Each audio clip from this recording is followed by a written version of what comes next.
ఇక హైదరాబాద్ చందానగర్ లో సంచలనం సృష్టించిన ఖజానా జ్యువెలరీ చోరీ కేసును పోలీసులు 3 రోజుల్లోనే ఛేదించారు. ఖజానా జ్యువెలరీలో దోపిడీకి పాల్పడ్డ గ్యాంగ్ లో 3 దొంగలను అరెస్ట్ చేశారు.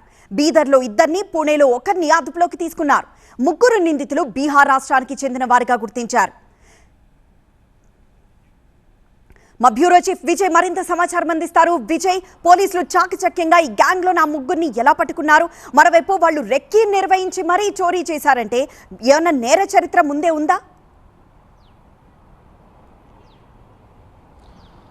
చందానగర్లో జరిగిన దోపిడీ కేసుని పోలీసులు ఛేదించారు. అయితే మొత్తం 6గురిలో 3 మాత్రమే పట్టుకున్నారు. 3 వ్యక్తులు బీహార్ ముఠాగా గుర్తించారు. అభిషేక్, రోహిత్ 2 పేర్లతో వాళ్ళు చాలా కాలంగా బీహార్లో యాక్టివిటీ చేస్తున్నారు. బీహార్లో మోస్ట్ వాంటెడ్ క్రిమినల్స్గా ఈ 3 ఉన్నారు.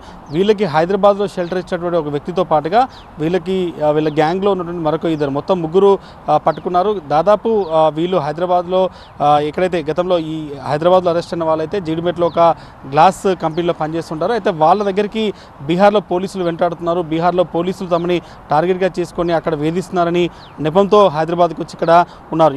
ఇక్కడికి వచ్చే సమయంలోనే వాళ్ళు వెపన్స్ తీసుకుని వచ్చారు.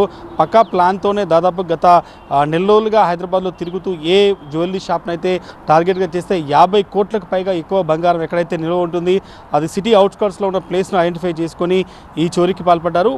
ఇప్పుడు ప్రస్తుతం దొరికిన 3 దగ్గర వీళ్ళు ఏదైతే దొంగతనం చేసిన గోల్డ్ కావచ్చు, వెండి 1 గ్రామ్ గోల్డ్ అంతా కూడా దొరికింది. అయితే వీళ్ళ టార్గెట్ మాత్రం చాలా పెద్ద టార్గెట్. 10 కిలోల బంగారాన్ని దొంగతనం చేయాలి, దాదాపు 50 కోట్ల బంగారాన్ని దొంగతనం చేయాలన్నదే వీళ్ళ టార్గెట్. అయితే ఇప్పుడు ప్రస్తుతం దొరికిన 3 దగ్గర మాత్రం కొంత వెండి అయితే రికవరీ ఉంది. కానీ అసలు దొంగలు 3 వెపన్లతో పారిపోయిన మోస్ట్ వాంటెడ్ బీహార్ దొంగలు మాత్రం ఇంకా దొరకలేదు. ప్రస్తుతం వాళ్ళు పూణేలో ఉన్నట్టుగా తెలిసింది. పూణేలో పోలీసులు ఇంకా సెర్చెస్ కొనసాగిస్తున్నారు. వాళ్ళ టార్గెట్ అంతా కూడా శివార్ ప్రాంతాల్లో ఉన్నటువంటి 50 కోట్ల బంగారాన్ని దొంగతనం చేయాలన్నది వాళ్ళ టార్గెట్. ఆ నేపథ్యంలో హైదరాబాద్కు వచ్చి రెక్కీ నిర్వహించి ఇక్కడ ఈ ఘాతకానికి పాల్పడ్డారు. మొత్తం 3 ప్రస్తుతం పరారీలో 3ని అరెస్ట్ చేశారు.